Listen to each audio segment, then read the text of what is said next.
man for mu hia no ene de mam so we so de politicians na ade akenten so na prof na ekan no mu de aye corrupt si dwurim keta se ne proye ene mu de ehyehyɛ ase enei wo se wo hwa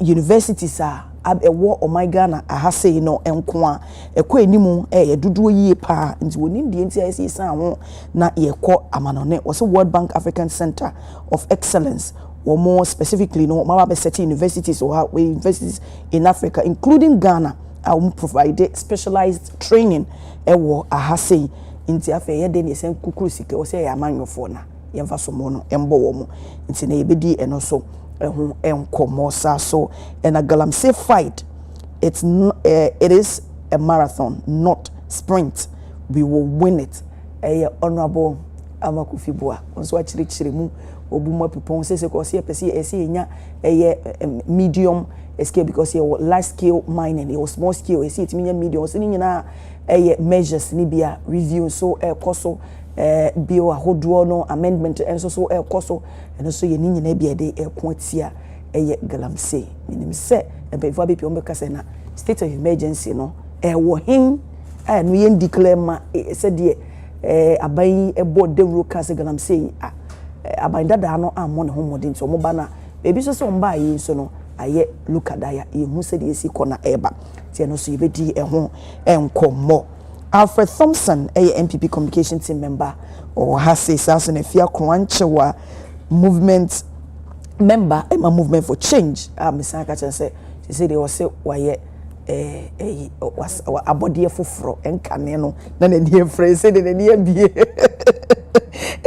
Adekye Nsroma former deputy national communication officer Emma National Democratic Congress ebusia former mama tena say mo why fe pa also why fe abena me da say wa Fred any day me wo de me kawano tum me wo de your matter me ba da me ja wan sama ke say Alfred any day di kan amene we share me ma wakwaba bibi aboko de so why fe kama me da say what are the naka white be aye be free na silly sign seal and delivered sign seal and delivered the best colors in the world ain't na white na any bono ehwe bibiara countries p colors I will use blue white and red eco France eco baby me patcho and it tells you the significance of the white, red and blue no, tells a lot. And you're pink, and then me say a touch of pink. And a royal blue. What TV so red. My glasses not red.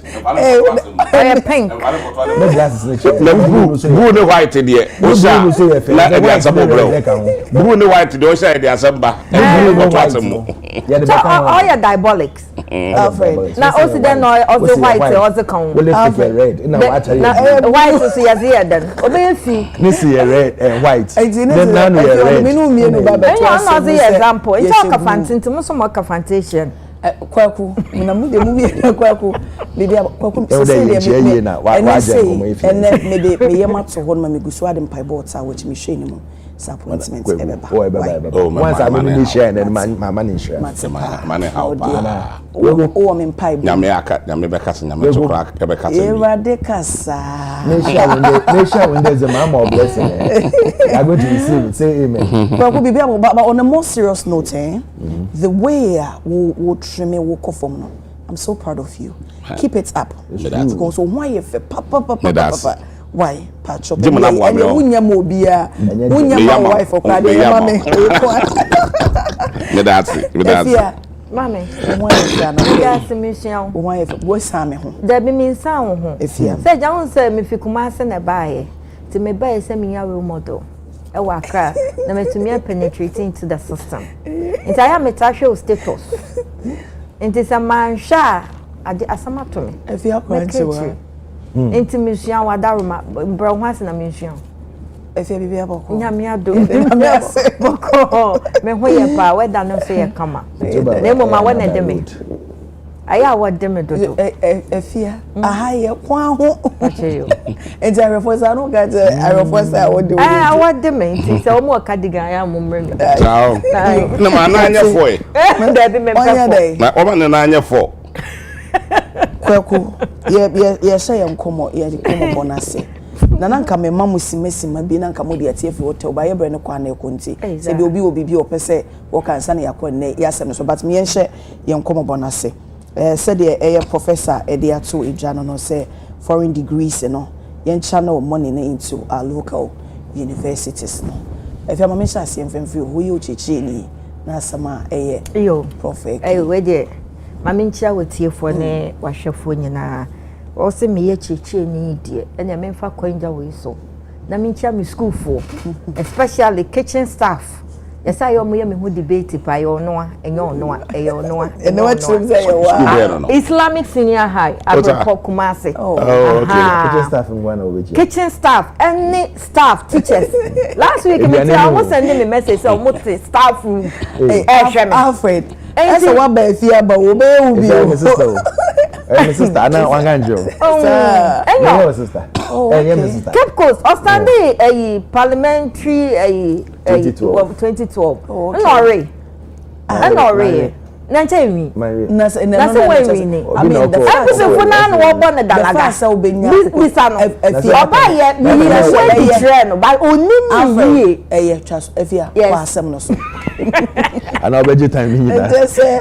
Islamic Senior High, from headmaster to staff, kitchen staff, or laborers, Obia Gateman. Michiamopa, Medomopa, Machadi or Hoswacha since 2011. Oh, okay. Yes, wow. They're a private school, no, no government. Government.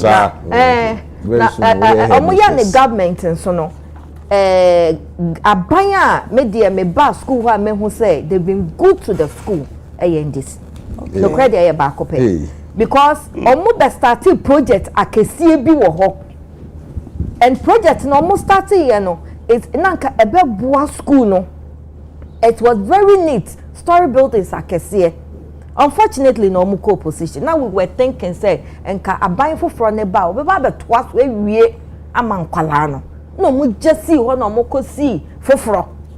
E wo school ho. E wo school wa. What you say? No mu wie. O mu wie. And a two project akese no. E da so sisi ho. Classroom blocks. Foforo na yes you. And abna we say the whole West Africa. Me many can. The whole West Africa, the whole Africa, the whole Ghana, everywhere. Yani adoso. Because I serve almost of the Zongo schools in Ashanti region and beyond. Like apart from senior high school. Senior high school. Yeah, also pa. And so sometimes school is sick room. Baby, I bet especially visual art club. Baby, I me child there. Practical class. Table class sometimes you be using there. I have some of the pictures. I have not answered from what you say. Into your best Islamic, yes, education minister to any measure here because it's one of the productive Zongo schools are what Ghana in the Zongo communities. Okay. To your best into Islamic for Michiamo pa. Abna asama Adekye prof menene ya adwen so menene ya adwen. And prof Bekasa ebia okasa based on near politicians at the scholarship no because scholarship there nanka ye hu ye no e ba 1 for sabi ehia for ma 2 for ebia obia wa ben na so only obia be so no mo 3 brilliant but needy 3 for specific skills to be acquired say skills are any or mine nanso ye hia for development. And even to add up asama woke me kaida mene registrar ema scholarship secretariat ekasai oba ha say no be chim say now aban way focus kra say sa you know science students engineering and then there was another way say and a ban of foreign way say others nyina no a local and our obeko ntinya dey say omo besa kuku very good very good enti aban abena me kako no enti skills are o mine be here for development enu titi na sa scholarship we e wo ho enti say yakwada sorry na say government we ba no de nkofo a omo kura san wo sika e de akọ ana no ya wa ha na fourth estate for eni ki sam we be a akoso scholarship side for the blade bedding room UK masters ne na se from kra ne Samira sister a ono kra no okoye masters so wenwie no jaye na scholarship na wo koye no ewe he. I remember there was a particular time being so another one the key na yenua wanya ni ba bi ko jonkuma ene ye mame adwasafo a no mu nyina din wom it is a wo behwe a prof beka say ye university in our local way now these are some of the things ebeba out a megidi say e be a prof gina so a or kasa no because as or mine ye here development into ye den ya eye say ye son kofo asen no mo kwa no ne ana say omukọ baby ekosuade and again say prof ka say ye university these students some of them omukọ omuma okusuade ni wi a omma na waka na wo mine owie ye no so omukọ ye omuma ne later no omusan be kan say there were a certain amount bia na nke se ede ma wo omamba wo onu momo tre se ye omutria mo beta o you sometimes a kill ntria what you say omubetia de ma wo enti muwia momba na ne ebufu ase from say so omo amba later no mo san ba back abeya politics na wo manya position bebre wa system no mo better oh yes no mo say nya position na omo san dictate ama ye ne enye na nya okosua wo ho ni development ne how amono neti no weja o implement my no sa ba wi mine sika biem abna what you say it say prof kasa ekwo no fia o ga say ba be wi mine sika biem na politicians they say more than half of the omo sabo mine sika me ni position omo positions omo access to coffers. I don't have any access to coffers there be minibi because onim say oba na ofakra ne supporters beba na wa be kasa your political witch hunting na your foolish case we've experienced so many things in the system enti wo be kwakra no na sa nipa na wa yesa no kwa yasan ama scholarship akosua de asan ba wasan be politician enti abena say wo be China very about 40-30 years ago during their revolution no omo de nkofo ekosunsua normal Germany, China, US sorry about science and business aspect and omo make sure say we are obeba back and na ma China aya China no it is say your best sponsor na say ye disika be maw na say at the end of the day o mining benefit back then it's needless no and I'm in a prof eya adwen say so kan saade a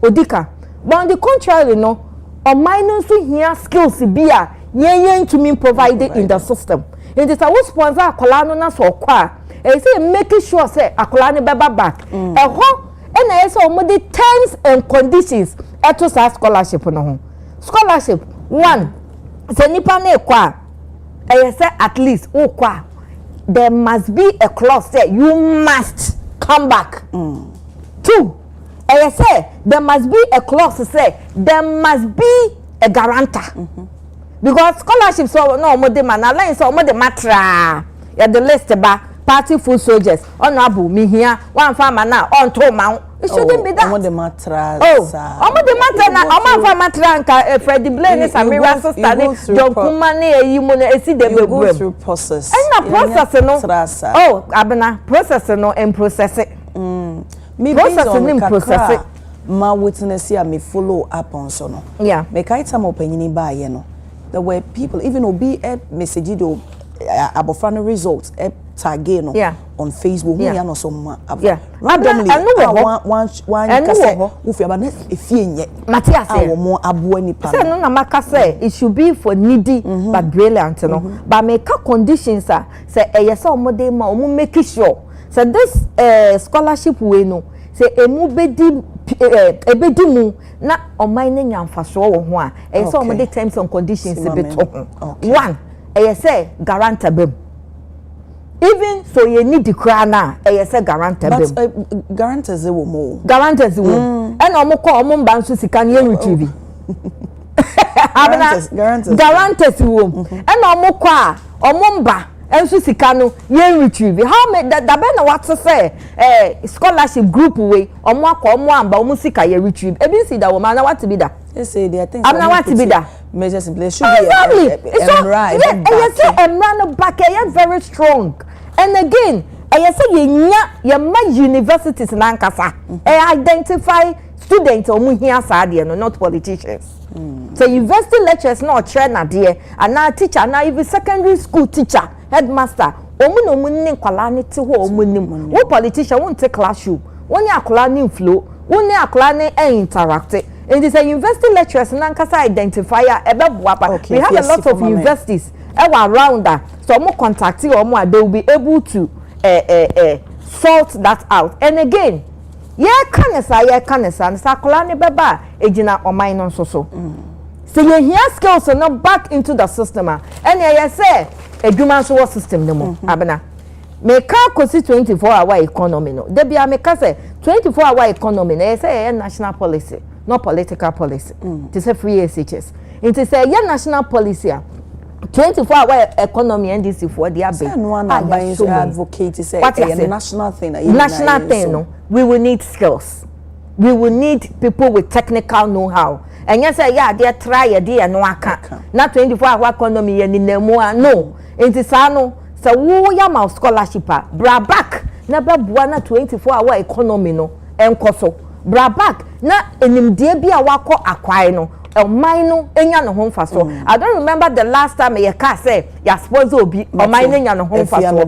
What you say? Inti say prof ka odi kan so ndi kan. Inti aban no hye no on balance enwoma enfama obi a owo Ghana na yenso yentumi nkosua de ne ye acquire new skills. So omai betu mpon a new skills. So without new skills no we will be stuck at one place. Okay. And to prof musen kanena na ye ni any skill for university and I mean any skill or even a banner equipment and omni ade infrastructures no me ade then na money difficult nti enuntina emaye kase ye ko amana ya kwa just antete ne de ababeboa ega no say ye was 16 public universities in Ghana are we well equipped pa e ban skills at ni nyina bi ho nti Ghana e dey ko no ye mfa nhye mu hase na enko ni mo me ba Alfred so na maji will take on profit day sitting government force meze anape meze nchia se ma Dr. Alhaji Mahmoud Baumia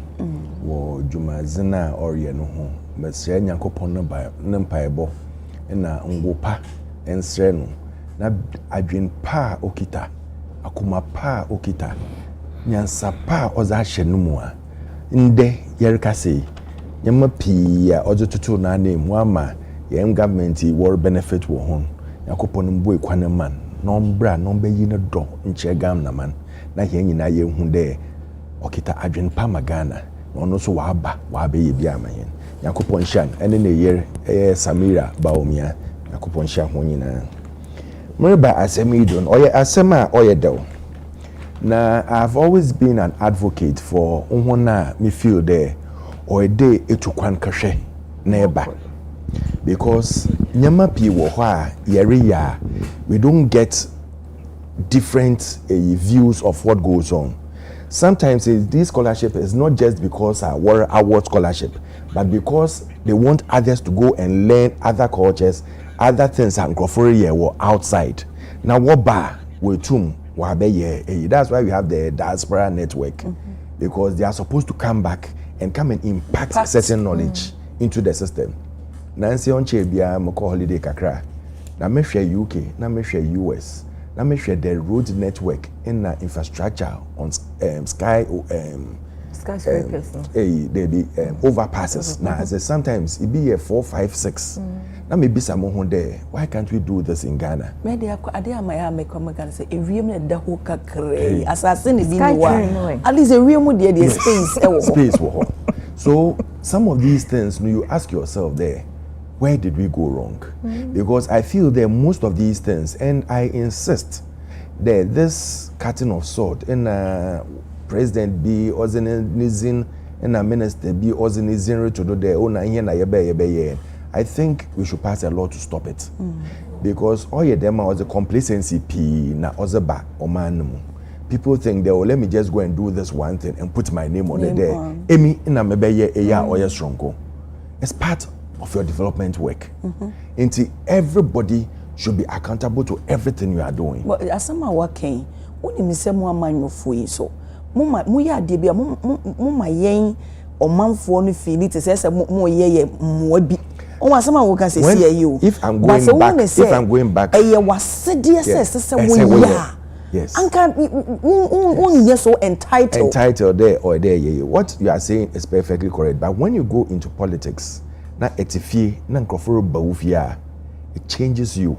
Automatically it changes you. Sometimes you go and see the number of people queued in front of an MP's house.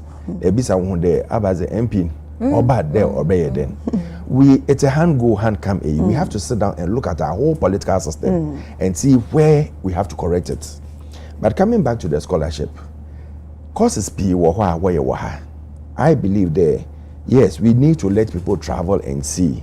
Or there you man kofutu kwamoko hu za or kodowa outside Amanone. But we should go for courses ebia doctoral courses be and scientific courses be or difficult to do here and I establish here.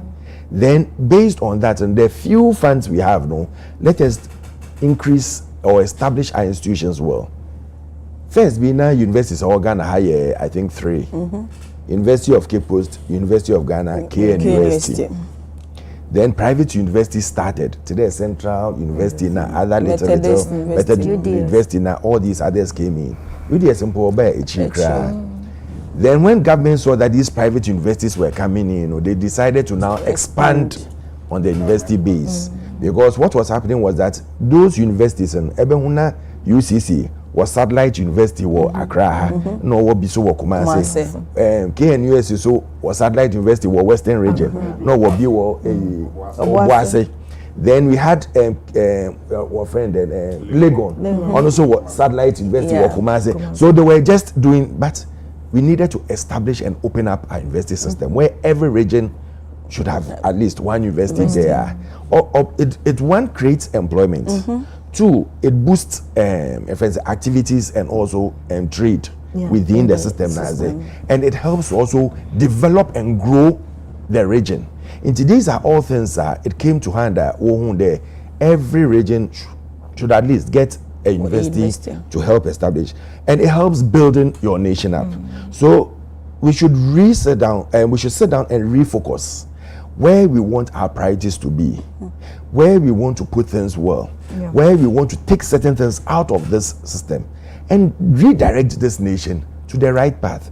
Because as much as yes, we want to add politics to it, we should look at the interest of Ghana first and make sure that everything that we are doing is in the interest of Ghana. And to tell you the truth, when you look at the manifesto of 2024, Dr. Baumioma Waye on education, it states most of these things are manumerated. It tells you that he wants to redirect the path. It's a very difficult route, but he wanted to take it and make sure that we take the country into the next level, where now we will get the market of or the basket of employees we can even export and get some income out of it. And these are the things we want to do for this country. I think we should sit down, we should bring everybody on board, put partisans aside, because the country or you two partisans or you two partisans says whether NDC, MPP, Zebra, whatever it is, let us all come together and look at the country for the future of our children, because we are building a country not to just live and go there, but we are putting a country up where one day will be a force, a first world. Countries like USA, Britain, China, and other people. China wasn't this way. When we were starting, in fact, we were even better than Singapore. Singapore used to be a fishing nation. In the Singapore, we can do the same thing. We can bring about innovations. Obama, tourism alone can sell this country. In the Dubai, people go there just to go for tourism. It's tourism. Why can't we do the same? Let us come together. Let's enjoy a team now coming, because yet now when I share most of our young people, they are one.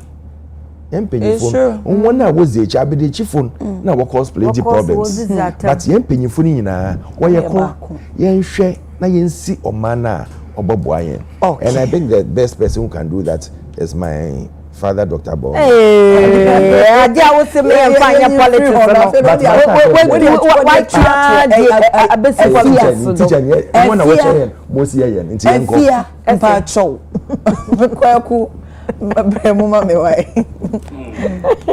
Campaign mu Pro Max. Bibi oho kakra. Because so the million am din kakra ye no. Think yebenya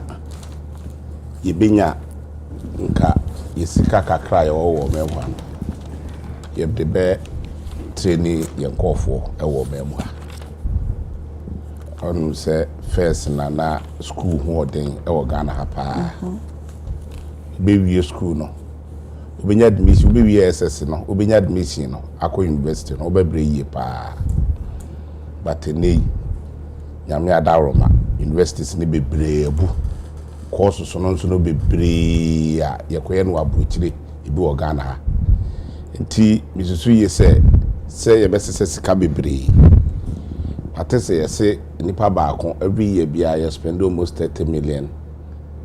It's $30,000 as I say. It varies. Yes, it be a 30,000. Yeah, it be a 30,000, it be a 40,000. It be depending on school now. 100,000. It be quite 100,000. Yes. Dollars. Yeah, Depending on the yeah. university. Yes, it says kawe nyina adequate training kofo e wa buchire. Na e bi wie mpokura na omo nsa ama omochi. Course so no so kura na omo sa ye no. Bebre wo ho a ye no Ghana ha. A wo ba woni Ghana fo ye ba be compete. E bi bo mpokura omo etre ye tete omo UCC ne Legon ene ne fa ne se tech no kura no. Bebre ye sharp. Essence ankofo e bia ya tse sika emu odu e de akwa akotre ni wo mo edo mo ayede aban. Ntimi so ye se anka first degree mpo die. First degree die. At least ka ebeya nkeni kwa TSS ka so bi nkwa boche nkwa first degree mra ka you make sure say at least ka krebi kra na edo mo bekwa be 2% and 3% bi ni asesa wo moko na bia specific courses bia e bia omo ya e bia bi ni Ghana yentumi nya no na bia kom yakwa akote no na edo mo ayede aba obehu yes obi ye nursing a man scholarship for kwabuta kwa degree in nursing. Degree in nursing so. Nyame adaroma. Oko Kenya University. A degree in nursing. And kwala omu wi a omu ko hospital so they perform better. Sister na meboa. Obehu yese obi koye medicine. Ewa brochire. Medicine yin so obeko Kenya University. Ye bi wo ho. Obeko Legon. Ye bi wo ho.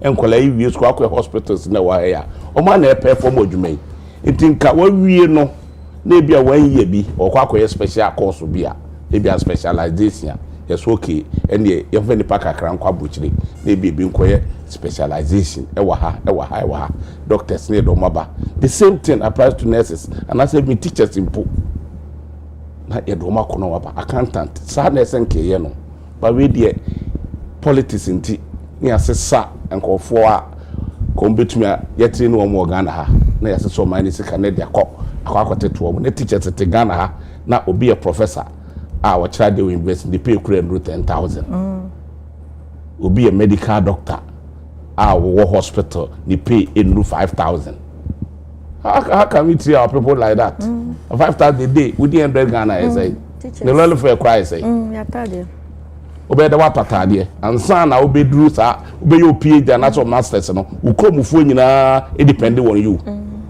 ukromufo no say hey professor ya obey there o child dey school pomu na nso ye nyina ye look up to him na abeba na hwe ne car na abeba na ye see confetti camera na ontumi enwura de ka mu konko iskaba because I need 10,000 no ne mabe miensa and the university wo a odi tuaka so hu ne wo fa ase no so obehwe wo ne yere nso de obedi no fie ne light bill ene ne water bill kura nya de keto nti se ye triti ya kyerɛkyerɛfoɔ ne yie ne emu ɔmo akadeɛ sister ɔmo betumi ayɛ magic ama what was what kyerɛ ma kyerɛ deɛ wɔ secondary school ma saa yɛ adwuma minister of education head office am yɛ pɛni wɔ hɔ o DJ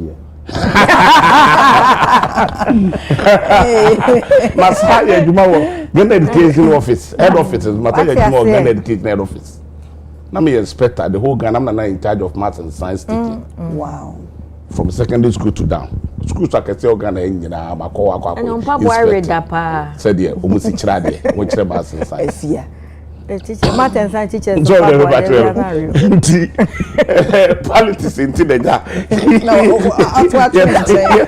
I want transfer me call BIS and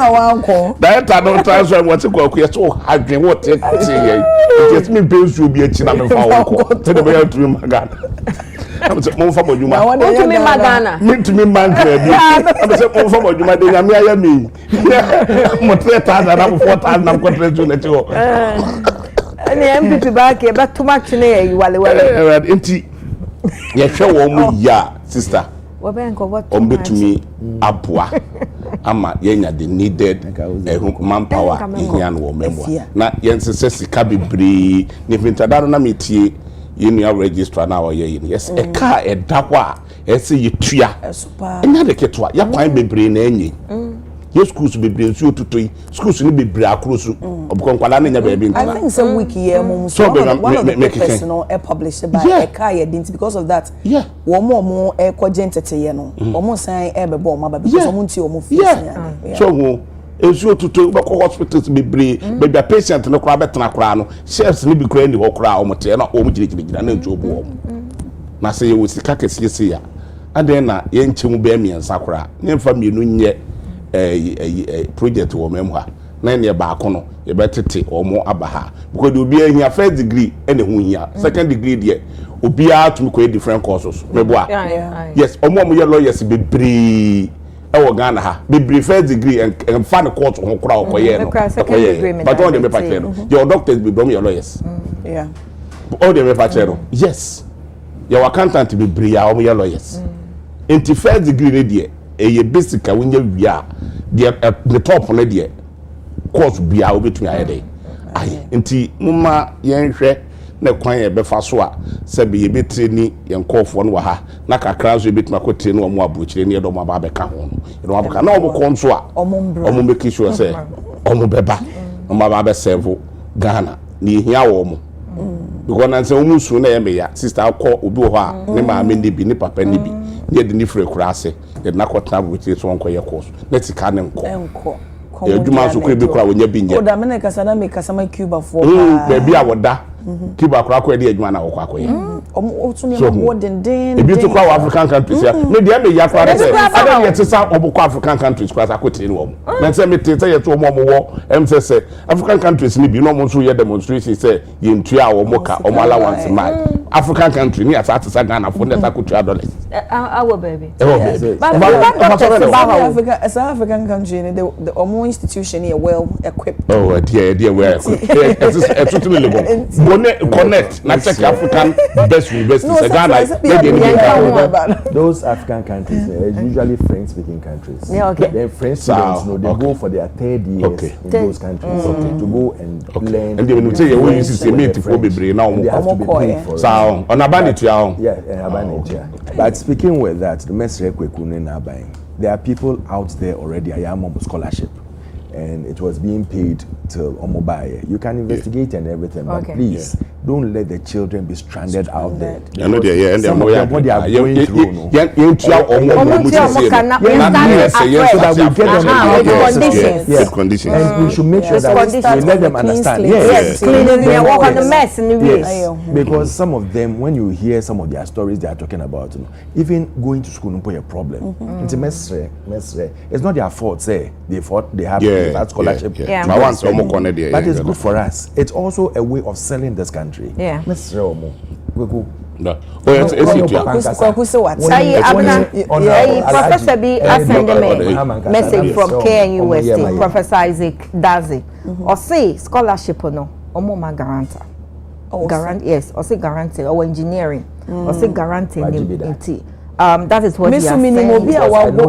Right? They always give guarantees. Minimum also akwa. Me guarantor no omonje say guarantor no onye dey filling form so no me you be free. And so no my and come first can I say come the go straight. The guarantor no wo ho say obey den. To make sure that when you finish, sometimes you have to come back and all that. No, he said. And abaya akoba mo boy proper if there is indeed guarantor. Because right now no omunye we be a say guarantor wo ho nti omotie ska omo aba me pa cha wate ase auditing bia nko so a e che say okoye no waba nti going forward no ene kwaku waban mo adwumaye because the professors start say kasa say enka ye investing in our local way now. And there are certain measures I say mu put in. Almost scholarship paper with you. I said to say what was that? Omo mo ko buy na skills no ma me impact. Omo me impact. No be 90%. Na make. Omo nyina ko abuji na boy buy. Na make us politicians say be scholarship paper. There's always a first time. Yeah, into mo clean mess no na mo start. Bia bako ba say nei no na say ye pese ye nhehye ni yie. Very good. Say the be o mine benya so mfa so I think say and also and when you research you me pacho honorable Amakofiboa honorable Amakofiboa na ka say pacho o say galamsey fight na efia pacho make us say honorable say there be na me be say wasu bi mana honorable mu say o say ye share license ahodo a wo mo aban ba ye o ma revoke about 55 small scale mining license and on my revoke so 907 out of 1,278 license and a year under review and also a 907 out of 1,278 and excavators and so I draw a year 425 excavators and womo SCZ arrest akoso nationwide 1,345 arrest and sabri womo aye ewo omayimo no se galam say fight no marathon not sprint nti yenyina yemfa ye ho enhyemu bi na yenko entia na se de esi se de be betimi a revamp and sase na ye green forest ne yenya any blue water nso so yetimi enya mamesha se mfi kwaku ho no kwaku asemo a honorable Amakofiboa e de atoja no mamemo minister abaso minister oye ade pa ko to hwe enchise ya wode agu okwan efa galamsey ho a okwaku kasa efa galamsey ho a menua obo no homode pa because first mabetna ha ka galamsey ho nsempa me ko site nyina sister it was 2020 me ko site nyina kwaku de galamsey asem ne de ba me ko ye campaign ama ye nua no MPP e ba beto aba 2024 omu twabo me yie pa say asem akokan ye no man kasem bia me see ye ba ye be ye responsible mining ye ba ye nisisi pa be gwa kwam ama mo ba mo aye enye sa na me ka kwaku na nkasa wo hanti wo kana asem me see ye ba ye be ma wo mo aye responsible mining ye nisisi papa be gwa kwam ama mo aye dey omo dwuma mo ye no omo aye se de be omo nsensu omo nsi asas ubo tape na eja kwabna bono wa kwaku ne wan kwa doctor me ne doctor Anthony Obi ne small scale mining for president kodo pepra ono mpnema omo enye illegal mining so hu but we be gia to so say koso sa me say tam na ye ko ye no me come now oh mean to me rule out to say ye tu ase kura because minister no kura ka see tu ase it mean to me ka say ye tu ase kura because baby wo ho a mate menim okay say enkofo she forest ni bim still ye garancy me fa mani nhuni irastus na ota e de beto no Facebook ba me nya nhuni me menim say aban ama won se forest mu die obi bia wo hyem wo ye mine bia no SF fishing out into okay about 3 months ni minister no forest bia na ye kuru omkoko bubu ho nyina ye ti nipa na wo ye be 10,000 people omko bubu ho nyina na nsom sa ko subiricho forest ekoko cheche nkofo a na omo ho eye ya omo apam omo nyina tete aba ye kuru 9 forest na wontimi no go area na wontimi nyina yes etumi yes omo TV 9 no one na beka ho one minister Kasai yeah one na beka ho so hu ana hwe ensuo nso ana asai because na ye fa nsuo bebre ho ofri he kokuma kumase a na nsuo ni bebre ni wontumi kora nhwe ba nyame adaroma ensuo no bebre ni a start ye dey ye fine me gidi ye say ye adepa an wo ye tese ya encourage no na kakra na aka wo mu no a omo say ye forest no e de ensuo no so no sister e be fish wo out the best say omo nye selective wo ye asomesi wo ye obenten na say wo ye ade a emfa mra kwa mu a ese mra no eye dey ene udie so hu wo ye NDC wo ye NPP wo ye hwan na say wo ye adeboni a president aka say wo ye appointee wo ye NDC ni wo ye hwan na say wo che forest ara sensu na wo sensu ni forest a yema mra ne no ni enti ete say emra no na edi na task force fo so a ya te wo mo so wo mo nye no metete ne mframam ebi efre complaini so omo ba omo tumi be giska na choma ta afekita ta abecho na sinanze omampanyini issue directives say binu mo hono ma o maye omo ho anti galamsey tax force so omo nye bia na mo chi enti hono nso no ese minister ne hwede ye no mo coordinate ne ba akope na so obi asore a no na nwuram wotem ye tax force no okwa ana bisi ana omini aba no oya ade pa okọ mo no oya ade pa omunyina yese omunyina nkamom na omunye baako ebi asatam na okoye no na coordination no eni what said the eni ya minister ene aban na kabom so omo enye because the dey hwehwe say obi a obegu so obi semburam no wo ye garam say bi be kwa akwache no ana ono nso oko as what I want to invest on a fund na yenya no mine now there's a difference between a fund and going into the forest to stop galamsey or no so say ye jankofo na nkofo say no na yenya gold no a e be the fund no anya bi no to the development no there no obeko eyura no e did what task force wa enye ono ani galamsey site no go there bi what task force wa ono di ko mu say okwa akwache wo mu a omo say nsuo no forest de be ya ye nyina e be ya ho modern so chichi excavators na excavators na science yes nya no kure say excavators ono na okan ye che o sabe chire mu sanye sa no na o pa chire enti obe che mu se oba ya santoa Alfred Mpacho oba ya santoa na wo ye adwuma but say emede say ye so mu nyina anye den enkamom no mo nya ne baako na we afa etu ntwa because one hwe ya yenu anom no mo yes small scale mine ne illegal mine etu wo ho pa ana enkofo nso ani di omachi last week at say metie wa onu akwa me nkroma yesi nkofo bi om gold no makwa akotu no a omode ba no ana am Roberts fo kohia a om wokwam ana om bo omutu enipa miense kumo mu nyina na om je gold ni nyina the reporter na no report na no ka kire kwa me nkroma etikese no na me tikem kwa na ye bata so de me pa kire no enti esese you make sure say you anu nso task force for no omunye greedy sister we greedy on beku because galamsey for no wa bre ana wo ye n'adwuma wakọ jeniska no asa afekire no asa abeche no wo ye sa no ye nipa bonini Nkwaji ni sika kwache na wache na no wache no no amemra ne na ye dey edi na say tax force no adwuma mo kwa akoye ne so mo kwa akoche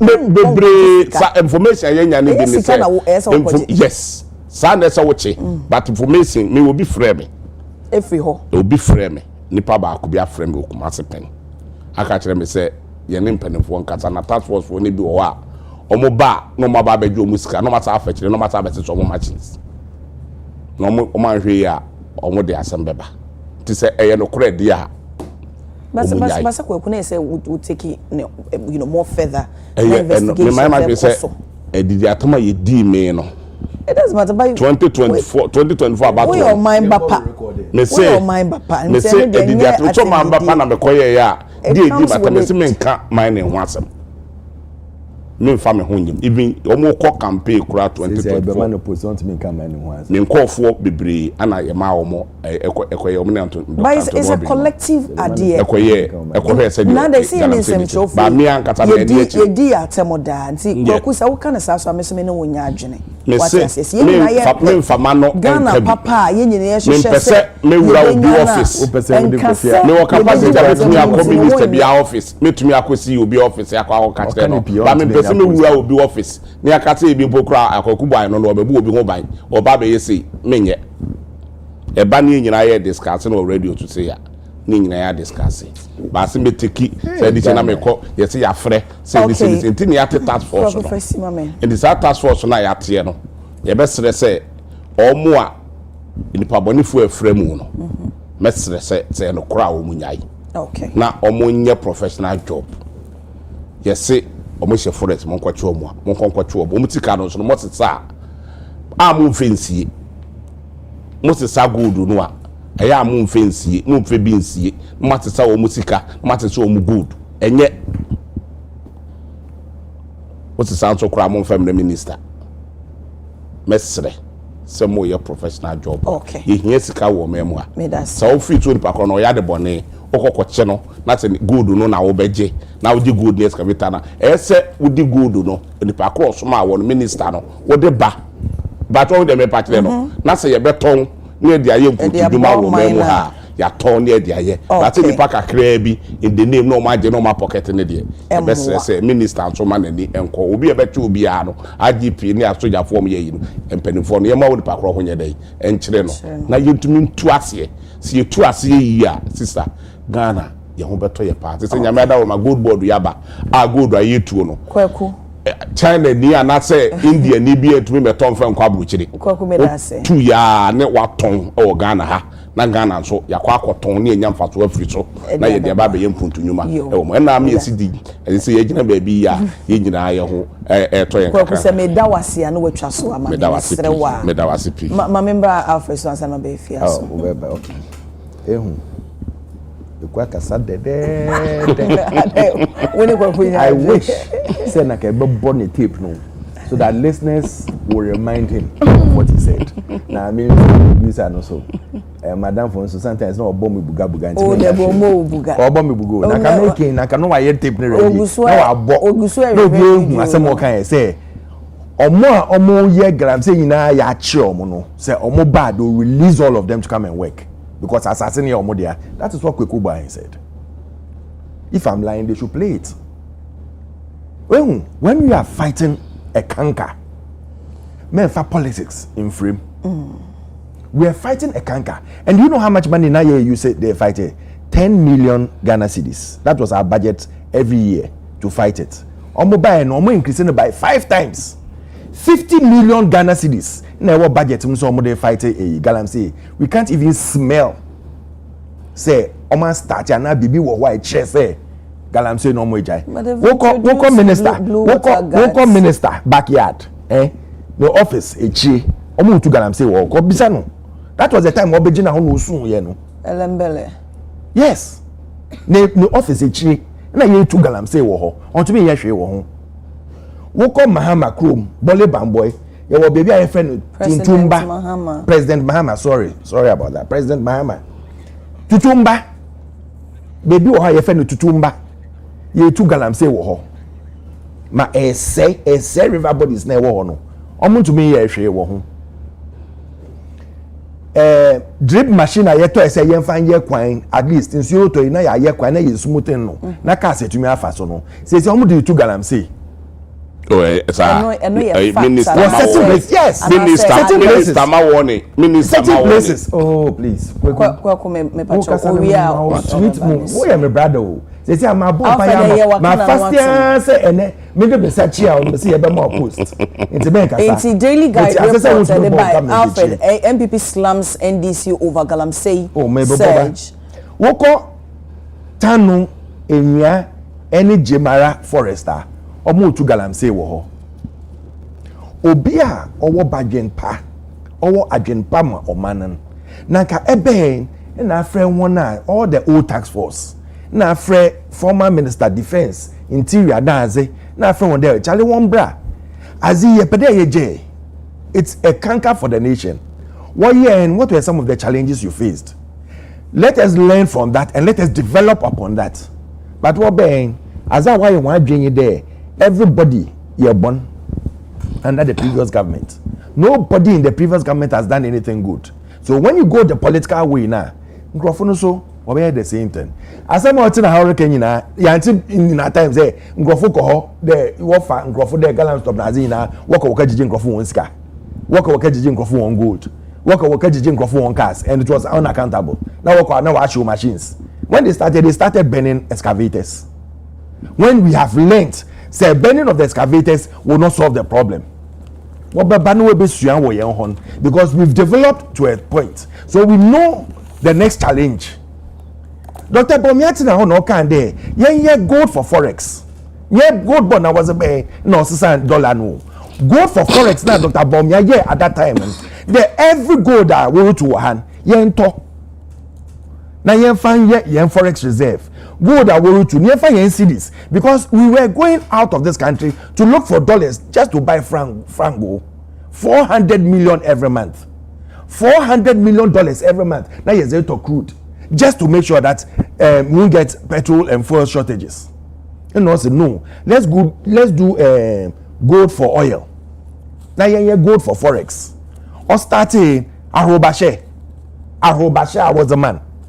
One day watching because once we are stopping Galamsey, we're also making sure that those who were doing legal mining, we bought it from them. So first-hand buying was coming straight from them under the auspices of PMMC at that time. What ben wa best sazin why and gold board why and there be for or ya dada na we paint na was about better na mayen today why you be strong kwama 1 year she but they did the documents master go and read the document go and read the document so is it the same thing so somewhere the now only amendment somewhere the now only amendment what be wedding they members na wonyim what be wedding na in the why you need them why you be strong. That thing was what has stopped the dollar from rising and coming down. And also the expenditure they are not expending in a stabilized dollar. No, I'll tell you the truth. They are not spending. When they start spending, we'll see whether they can hold on to it. Please, Master, relax. Allowance here, what's your spending? Contractors, those are normal expenditures. What are you talking about? We were doing that in our time. What are you talking about? 4 points check our documents. Release end of this month. 31st. It's all part of the. Go and check the budget we did November 2024. Go and check the budget we did and check everything that we did. We made provision for everything. Even Sika Wabetu for my friend 3 billion a year borrowing. What's a na why?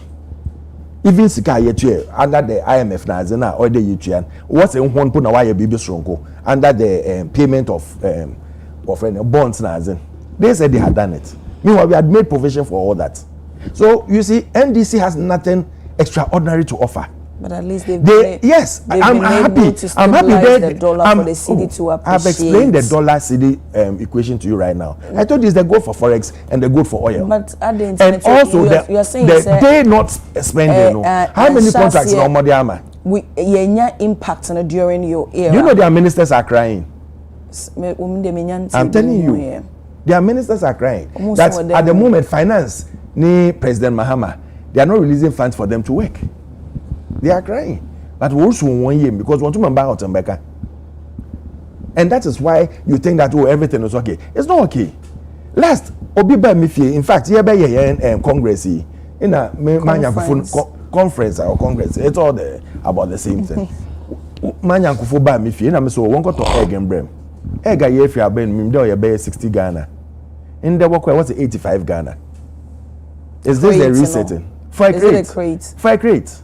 Is this the resetting they are doing? Then you get people taking snap until the egg. Yes, in Jeffwa 1 crate. Now planting for food and jobs, where are they? In Jeffwa, year con, no 60 Ghana.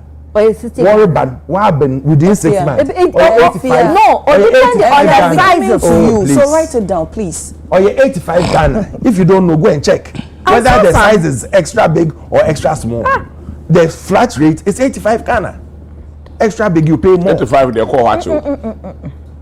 85, so you know. When you are speaking, 85. What's 85? What's 85?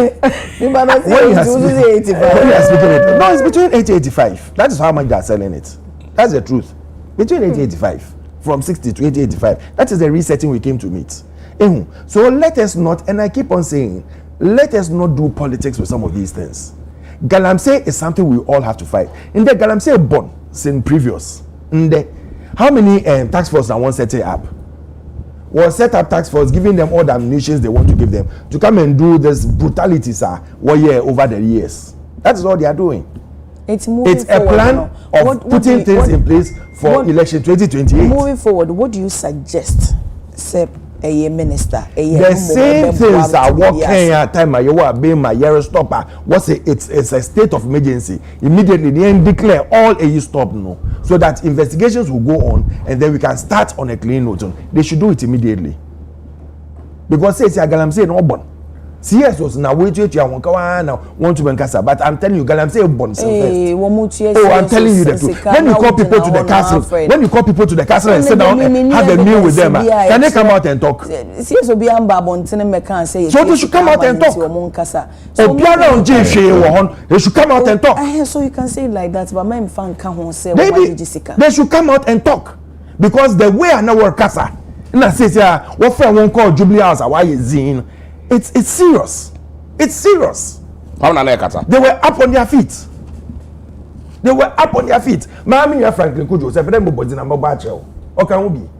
they were up on their feet fighting. That Galamsey should stop immediately. The president should declare a state of emergency. Everything is going wrong. The country cannot hold. Water is going to be a problem. And there, why are West and Post and First? Is water still not a problem? Is the center holding? What has Mahama extraordinarily done from January to now? Why is Zine? Why is Zine woman? We in there. They had a voice when they were there. What year gidi worker saying? What's the one coach wanted advice? Oh yeah, Abanga in Ayami because what you Galamsey dead on arrival. At least. Okay, NDC ni krampona investigation en koso. Say ye na say Abanga kase. Good. Abotrenya na we say question. Nye kroma na yete. Ina Kelvin Taylor, or judge. My judge issue bench warrant on him. Ina wako fire NDC lawyers. Ina judge na wako tena ho. Ina say say away bench warrant na if you know do. Nye kroma na yete. Ina mo friend opening we release AU onodo. In all the NDC related cases, they've dropped them one after another, discontinuing. Isn't it the same NDC that they've left their own to go free? And you are coming to tell me today that these same people that you let go, no, you are going to lock your own. We know them by their clothes. Free to that they will do nothing. It's dead on arrival. So if the CSOs, if the Ghanaian people are going to stand up and say that enough of this Galamsey, one sort, because all Hoyen, or Kuyen, or say him man. Mate, let us say. Efia, Mami, Abana, my program when for champagne for shepherd feedback aminiano. And I'm glad they say, once the last week, yeah, you began Galamsey. My crowd, yes. So musika near minim. I said they say power way no yenya you be protected by hook or crook. So who are be mu kra na say you can true. Now we hear the correct thing na you be can true. No I correct thing. Utumi ya correct thing na we be my you be support. Until last week in summer you be kan wa ha no. Me hu say NDC o ma respond. Eno ne enra ade na minister e kan ya or church no. But me tea minister no, I realized something say there is misinformation. No, not misinformation. Responsibilities. Oh, okay. I said there is a way no. Shared responsibility. And your way na yes say oye eno. na we yakoye. Oh, me bacha what you say. Okay. I say obia sector undermining sector no. Signing a duty. Yes. Very good. No, I could jump into very good. Or a person approving point to be said. Or no ye BB. So far as Galamsey fight is concerned. And so a beer na enye neduma. For instance, this tax force, I'm yet to believe say, I've come to believe say, there are people in the party almost so after almost mati BB and so yeah assigning omo. They are causing problem for one kasa party no. Me bacha what you say. Omo eyo omo private adie because they are party faithfuls. Into oko filter or say me a tax fraud and so they should do the right thing. Yes. And no minister be aggressive ya or the tutu because the last I made a statement say eyo omo call for no. And moi ma fight no enye dey enkoso. Na me papa ka Hanabisi wasam. Hanabisi enye na adwuma no oye no. And me follow minister na yi nipa and me wie so me nimpanyimfo di nkomo wachire. Te wa minim se wanya bone but enka under normal circumstances no Hanabisi responsibility a esa oye no. Eno na wo mo manifesto mu no.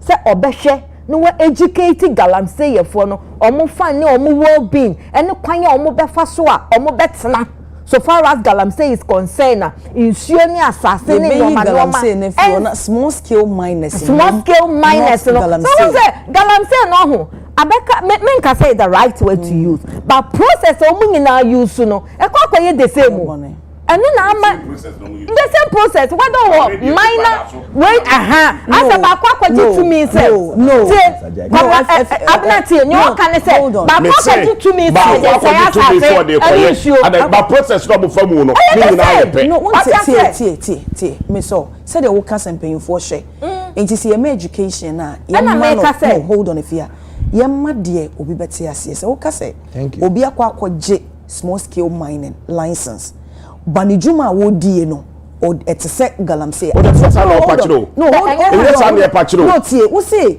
omo nyina na Galamsey adwuma na no na me so but we need to distinguish no mo tie say license na ye de ma wo mo no e wo baby esese wo mine say we small scale miner yeah any wo baby that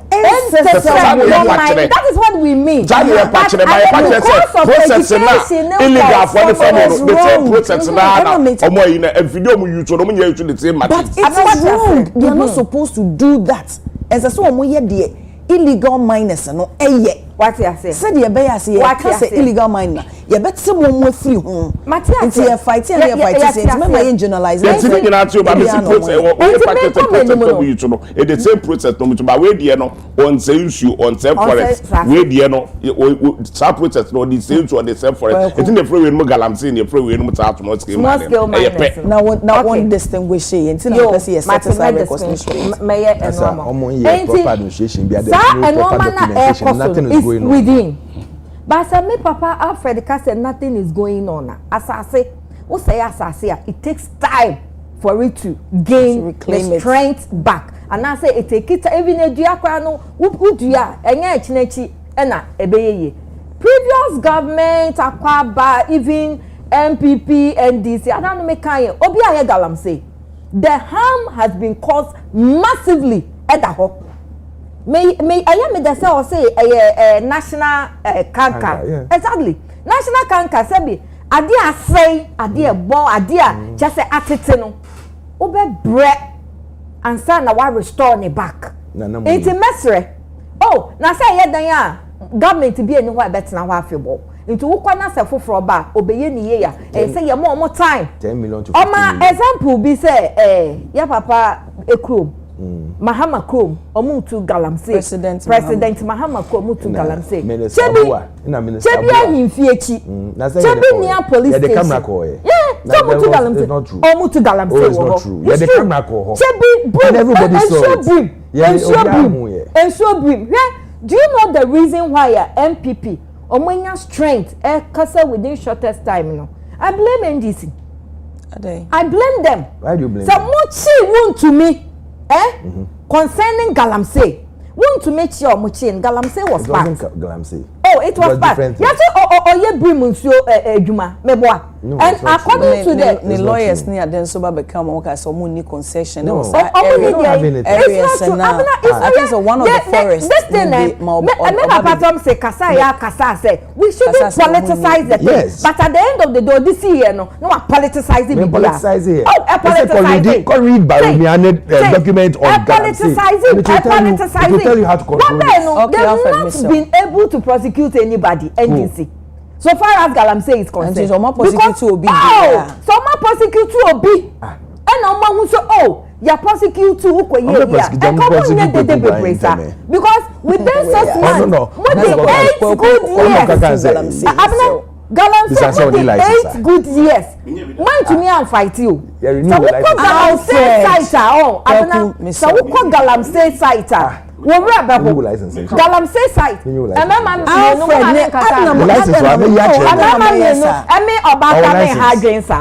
No, Alfred Jai. Our license. What do you now? So we call Galamsey site. Who said Kuka saw a campaign? We quiet to other cited places. Me koko here. Christian winning. Some winch. What I say? Winchi almost any western region almost Ghana. No, Ghana baby a gold sha. Abna mohampo kwa obekwa na gold sha. Mama me Mama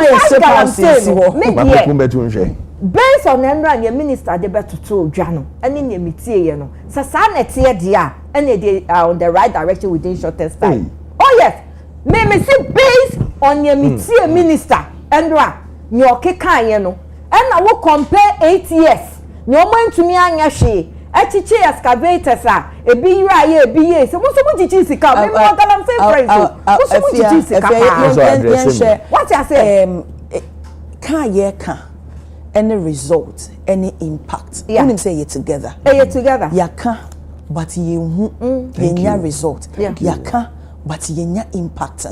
What is the 8 years impact? What is the way? Abna 8 years. And you say you better. That's why you say yeah. Arrive at something. Yeah, that's why you say yeah. That's why you say 8 years, no impact. Be in yenya. One of the reasons even if government. Hold on, me but. Enunti yenye impact no and a Ghana for logo. And how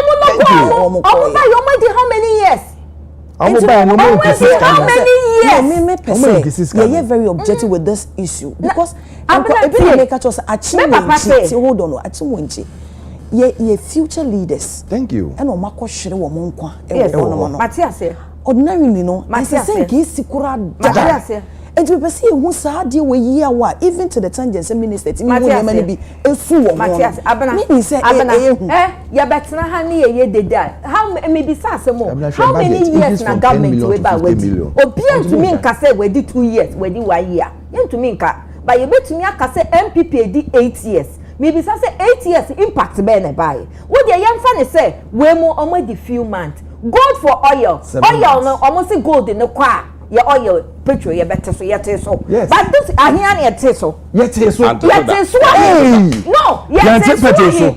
enya serious impact on us but within how many years go and check why now the drivers want to increase their nyabotre within 8 years motor so enya impact ye but within 7 months 6 months and to remember say and so na bad now you said 12 cities and you said 12 cities are saving 13 the fuel expect to the dollar we increasing will budget means that we increasing will budget on Galamsey by 5 folds from 10,000 10 million as a year from 10 million don't relax from 10 million to 50 million major time just from 10 million to 50 million I want you to address that 7 months down the line you haven't seen any impact I want to tell me that is not true no there is impact I don't know make I say mine na yeye wo krom ha eye se mine na nya ho mfaso o mine nya ho mfaso government enya ho mfaso me a metenchan kwa me nya mine eye se me nya ho mfaso because eye o mine no ejapade what you say within 6-7 months na say gold aba na say even small scale miners gold within 6-7 months no o mine na ton enya profit amaye no within 8 years in ebin see dan o see impact bi amaye Mahmoud ya papa Mahmoud ma omi ama yeti ase say so or the gold no ko na say oil ne ba ye petrol so better. That was the main objective. And it happened. It didn't happen. It happened. 8 years and so say how many way compare fine even if it happened that comparing to within 6-7 months drastic reduction na aba we full we mu no. That's why that even one Ghana levy. One Ghana levy the promise almost I was saying balance. Meboa. One Ghana levy na edida liters so no.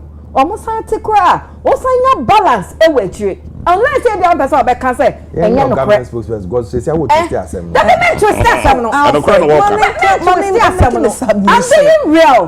What you say? I'm being real because when petrol gold do si enya ho fa so e benefit ye nyina. So who party A, who party B a benefit ye nyina. But what dey yan fa ne say galam say we no. Afa no mo yan toto a fight. Sa fight na e da abonten sa no. E ye long chain no. Prostitution nyina wo mo sabi bibia wo mabna ada no me kan so to fight it no a related long chain is connected. So say or China for mobile no be fefa. What you say? Omo de biba almost apart from omo to gold no omo de bad character ecosystem no mu it a long chain into to fight it no me every see minister no yes Ghana for don't put pressure on the president now. Omwa Educhum, ya papa Educhum, former education minister. Also, on is too early to criticize the government within 6 months. But I want to so within 8 years, no, Nasa Woba, no Becca 1 year we who be with your gold, Aquaman middleman, impact ni who. Now within 6 months, na say yenya impact no we gold no on our petrol. Me ada no beans say. First na me to beans 1 ka 15 cedis. And na me to no 10 cedis. That's right. What you say? Me to there. Na me papa. This 50 pesos say. What say what? Na me to no 15 cedis beans.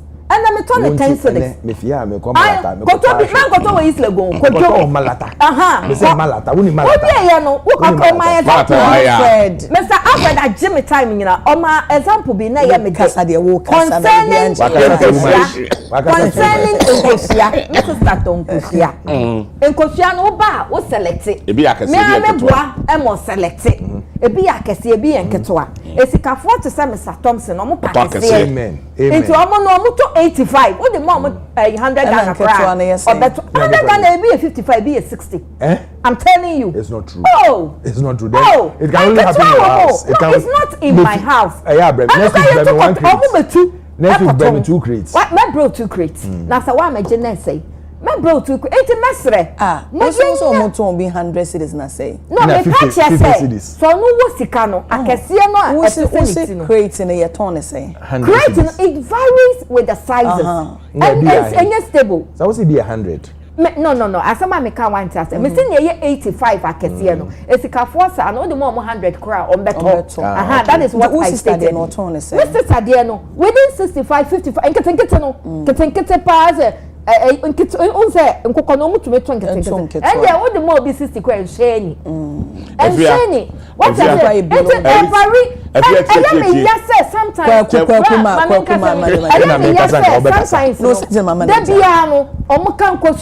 So man fa kosua omo de boade e na ye example no mo refi for planting for food and jobs adebia no government must be a continuation. The previous government lay good foundation and come the other government enjoy what I say galam say fight yeah all ka say 8 years omo and to me fight no expect to say yeah papa John Dramani Mahama and the 7 months 6 months ebe fighting no so we lay very good fund with 50 million yeah ne end yeah we dey my end ni ehun say ya anya hwe for now yeah enjoy gold no kakra so we enjoy what feel first no we feel we car petrol amount out the feel no that over can no percent as for change the idea because I grade there 100,000 10,000 wait so cry there no if you face mama Ghana for your pressure Muhammad yes your pressure na obeti yes your pressure the more your pressure na your politicize idea no yeah encourage no because idea no and I say enya marathon no So who ye marathon sprint. Anya sprint no emotion. Marathon no e no te so kakra na wo na mo sprint ya marathon. So marathon and they the same people who oh 8 years. 8 years. Ebe menua benyin. Now leader a trade minister. 8 years not a trade minister. Was we were MPP. It's how we are then. And we take us. In the now I say. Oh, one look at you. Oh, one funny in your shade. Hey. Yeah. Budget was it called trade mobile. It's not true. It's true. How can you say NACO is a small fraction? It's a small fraction. It's a mess. Galamsey fight no. A long chain. On my Oyama president time. Yeah, the pressure to the swap. We don't have time. Omu nyina ba swap na NDC for no so. Why you meaning there shouldn't be any checks. No, we shouldn't. I'm not saying there shouldn't be checks. But pressure ne kasa no. And where miscommunication will go on. I will be say they are not doing anything. Me pacha what fighting. Oh, sika mpe dede. Me say galamsey fight. Na gold na nye sika. Mpe dede. No, gold na nye sika. Gold na what can say no. Gold no say nye sika. Na me be a minister. Awola enyima sama America. Yo matter. Asase da be na butu be na hey, on the last assembly Mr. Thompson. And then da me no we share na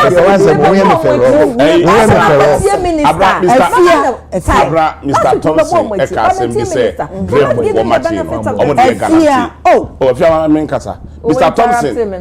Thompson Ekase drape for machines no. Omo de ye guarantee. Enya no kure. Ni lamti ababe the bank say. There are some places somewhere. Enya no kure. Let him come on air. Let him come on air. Wa wunu say omu yutu baabi no. Enya no kure. Ye be ma we onko kan fa ndia na tomo fa ndia. Enti enya no kure. Abisa say wa minu are secondly omu so yi na no ye gold for oil na no boka no. Omu gold no no omu toto a. Omu de koma obi e wa brochiri no nipa kro no aton no de sika na bre wo mu. So for money na gold board ya Ghana fo ankasa dia ye koto gold no a na Ghana na akwa akoton no anye sika ye dai afrim no de aba be hye ye sika ye economy no na me economy no aye dai e ho ato no enudire na dollar na ba pom no mo de no mo toto a na makwa ye de mo da koma obi ye to obi ye biti na middleman ye nu baabi a ofri na wono wate ne cat na mato mo de akwa de petrol na mo de ama na mo ni stop ye kan say ye galamsey no de ye fight ni ye pa minister abon homodin sisi am no wo ka say nyame ada o me so yi tuto yi suama me nti ba body e ba banche ba ebu na wa use binsi ba sisi nyame ada wo ma eduane kakra ni nyina e ba asa de be ya eniema bo na nanka e kosoro no e be ba fo ma me nyina ye ho atoye sisi petrol ba fo umpe bi na apede ye nu anu mo ko yi niema efra ma no ne ba dollar na ba fo omo ho atowo mo sisi trotro o fo ka ya 50%. Enti we ni ti say ye pa say Achimota market kusia auto 65 Ghana. What you say? And I'll go there. Yes. What you say? Because I sense in that area also one country say is legal no what's in the why Madina, who ni baby I have Obojo. Who ni baby I have Obojo na meeting. Okomat in the okay, thank you. Enti Obojo your government is failing, that's all. It's not failing. They are failed on Galamsey. If you increase madam enya wo 10 wa ama wo 10 if you are chairman I have to obo ase odena ho nu chairman odena ho we increase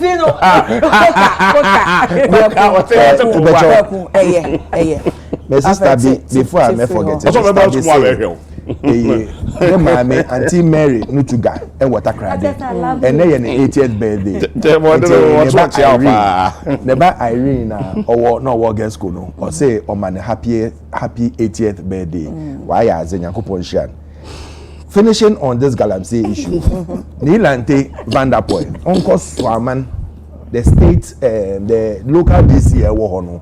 You see, or you say drip machine. Uti, Troto, Nakacha Nilante Vanderpoel, say Uncle Swaman.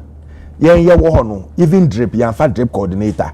And then yato machines, mama for drip coordinator. Job for the boy, second hubi. And then the drip coordination no no. Of course, Swamana, ye the galam machines no.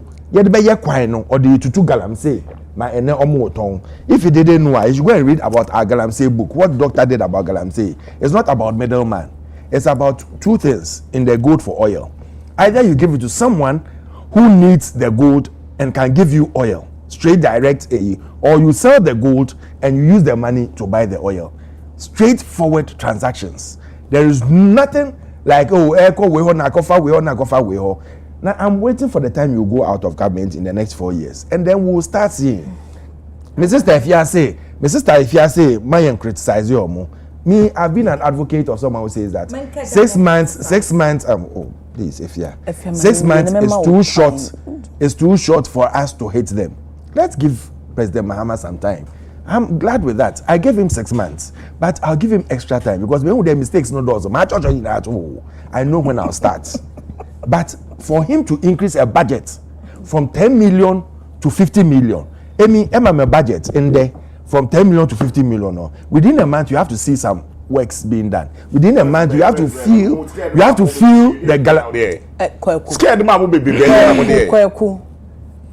within some months, you have to feel the galamsey coming down. But this time, the galamsey.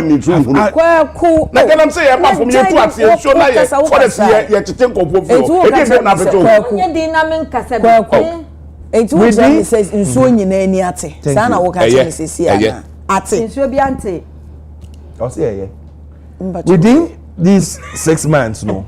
In fact, already budget around March or so, March, April. Until you find it, within a matter of 4 months, 50 million Ghana cedis. We haven't seen any impact.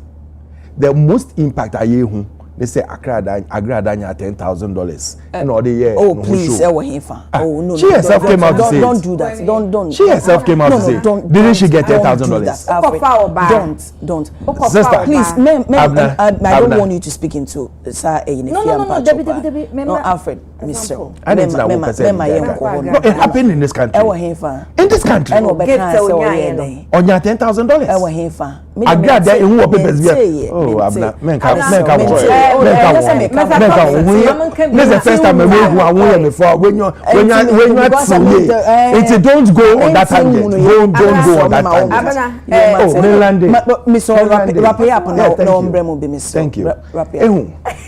This galamsey, they are having a serious problem because Anua was a blessing. It's the same Anua was a curse.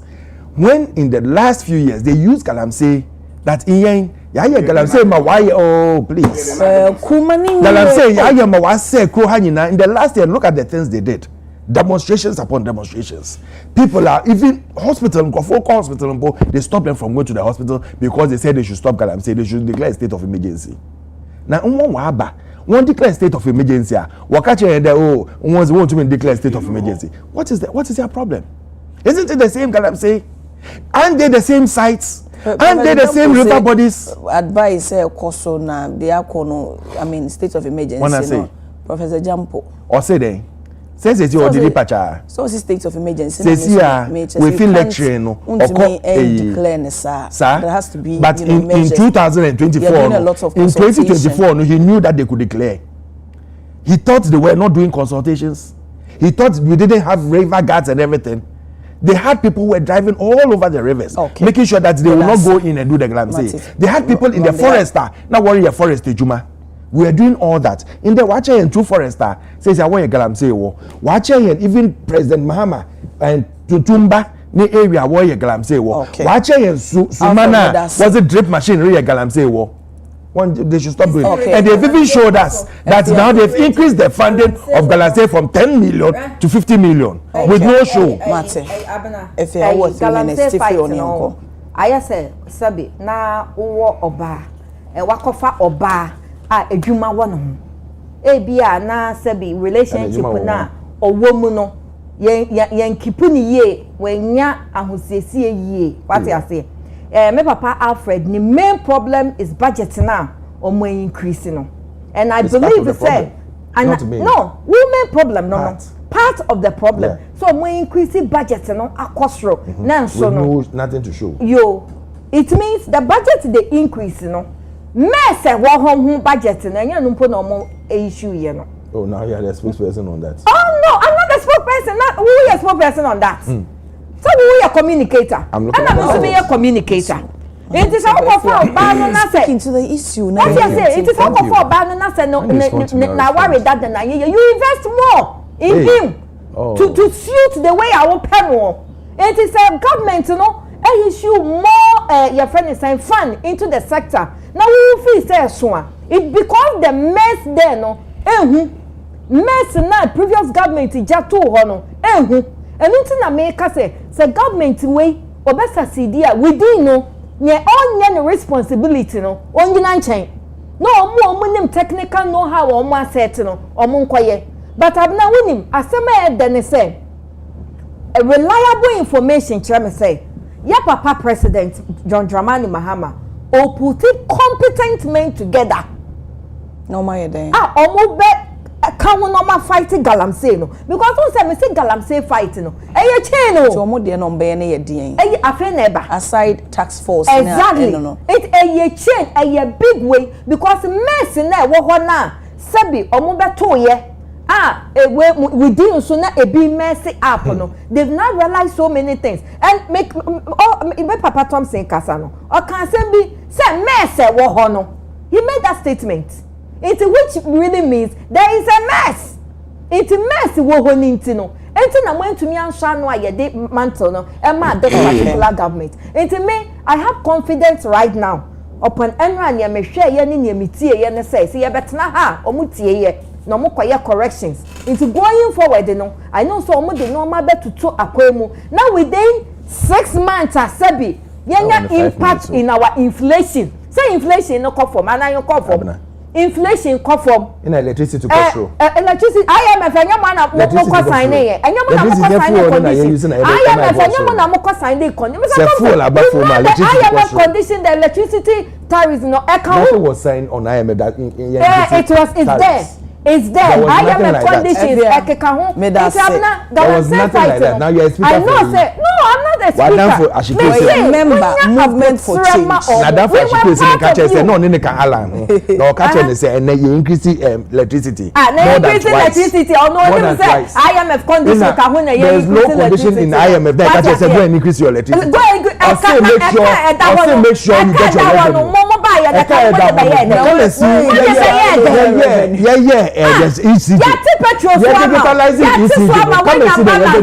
your electricity. Go and pay your swama petrol so electricity so they increasing what I electricity. They are going to fix it. They say all tariffs and the 4% don't expect it say they will use 6 months or 5 months to do. No, I'm not saying because government. MPP. I'm not talking for government. So speak for Alan. I'm speaking for Alan. You are not speaking for Alan. Oh, but Alan Kasama government. Momo buy no. Alan Kasama government. Mahama buy no. And the Kasama government. President Mahama buy no. Contribution to buy na mo de call ya. We said our GDP. Or that Mawu Kasama government. We said our GDP to Mahama say the GDP. Obi a hwe wo Kasama government. 17% on Kasama government. 17%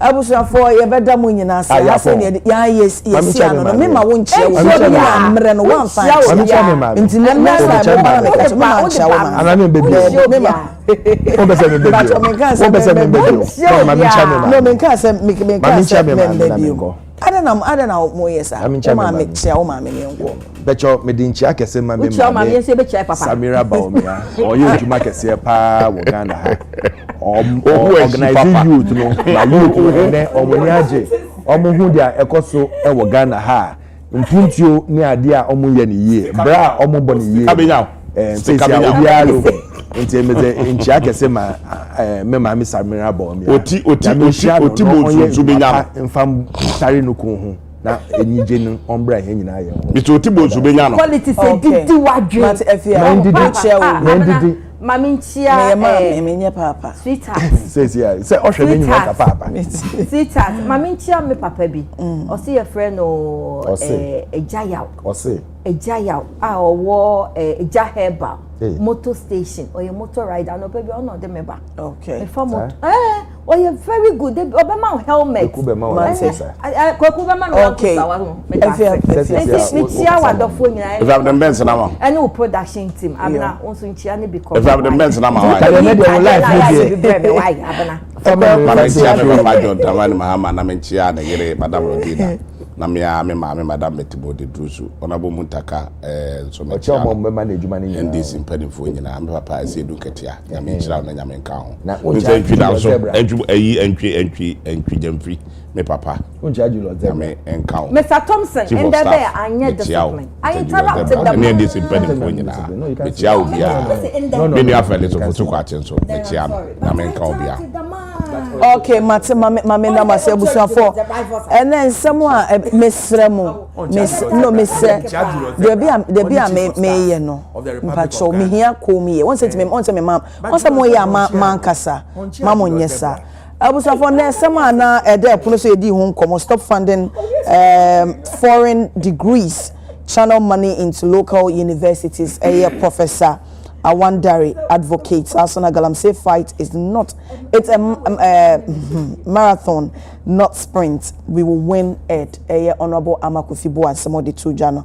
Alfred Thompson, NPP communication team member. So, and a fear crunch a member movement for change and Kweku Buahin, a former deputy national communication officer, National Democratic Congress, and Omobeka me homa yina yedi jumedi ebo mukama enuanom medama sepa mamente birthday wishi enfemfri honomo na nyame adoma memenda me ankasa meba obenya ne birthday internet se Saturday di enimu ye ne birthday nana kwabana mafu Jesse menua ba Mrs. Jesse Masapon kuma Jesse na brantie nti meba na woda nti happy birthday in advance to you nana kwabana mafu Jesse nyame nhira wate purpose nti o nyame edu bedue mu ewo wiase nyame mane mremu emfama oda wo steps emfama nyame woni ma pama nti ni nyina so bebem ede ama nana I love you so much. Minim say wo reach aunties in ado na me abena chebuache me do bebre sasana Evelyn Busumuru Adakwa CEO of Lane Style Clothing Events wo East Legon wa woda insama sapokuma kuma Jesse Mrs. So my happy birthday. Nyame won sha na onye wo kese pa. Sasana happy birthday to Silver. Silver, popularly known as Baby Jet, who lives in Dakoman. This is from all your friends. Into Omunyana, so almost they say they love you so much. Into Silver, we popularly known as Baby Jet. Into Unamfu forward of Wunyana say, oh mama, happy birthday. Saso enra ne sister Joyce so I would that into belated happy birthday to you. Ene Fati Mohammed and so wa would that nyame unsha Fati until nim emfa emau. Na unsha unsan wejuma so emfa mountain ta crew ni nyina se ye do pa ye appreciate won so papa myself mama kai will say ene so bi ka cho se bra na ye mompaya na ye adepa ene ni pa na dia mountain me invite us Saturday Friday 25th July 2025 all believers all night me invite us bra na ye more empire na ye theme na I will testify into E-Glory Ministries and organizes all believers all night. In a Saudi Weni Echre Liberia camp Camp Road hɔ Liberia Camp Road no second bus stop or cement depot wobɛhu sɛ giant billboard BC hɔ no Reverend Richard Boateng mfo nyine ɛda so dodo ne mfɛ ne sɛ yɛfrɛ no I hear and indeed he hears God's voice in bra na wɔma billboard BC hɔ no Reverend Richard Boateng mfo nyine ɛda so dodo ne mfɛ ne sɛ yɛfrɛ no I hear and indeed he hears God's voice in bra na wɔma word ne nsesa wabrabo timi so ba ne nyina yɛmmɔ mpaeɛ ne trusting nyame sɛ the theme ne da sɛ I will testify indeed you will testify me so me testify wedding kun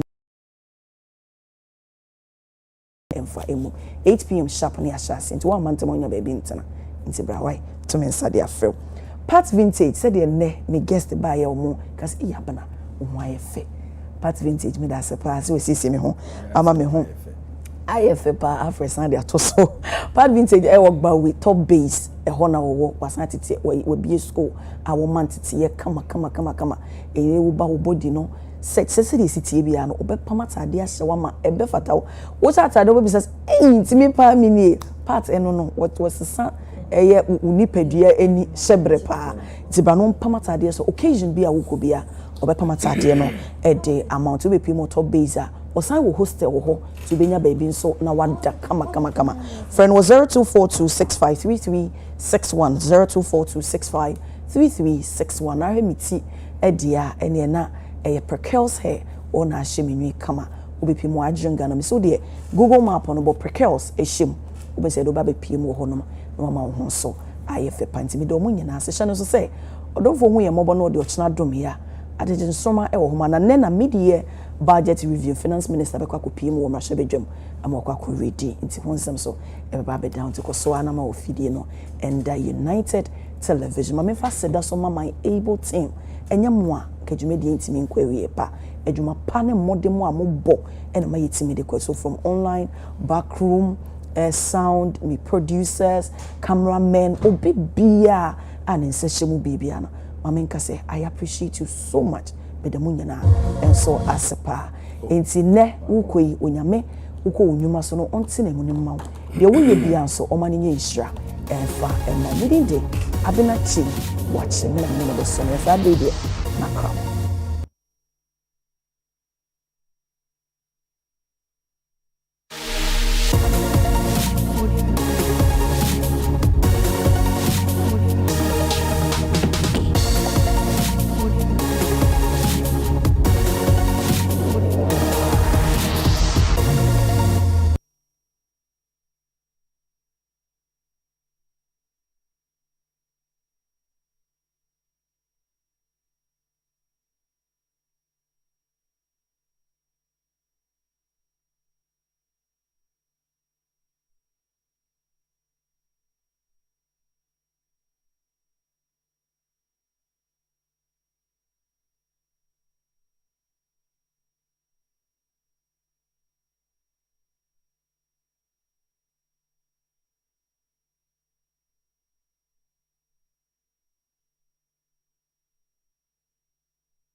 lives. But as for us, from the Christian perspective, believe that when life dies on this earth, there's another life in heaven. And that is what I pray that you will covet. May Atami's spirit, His Excellency Atami's spirit, live forever. Long live Ghana. Long live the President. Long live NDC. Long live all of us.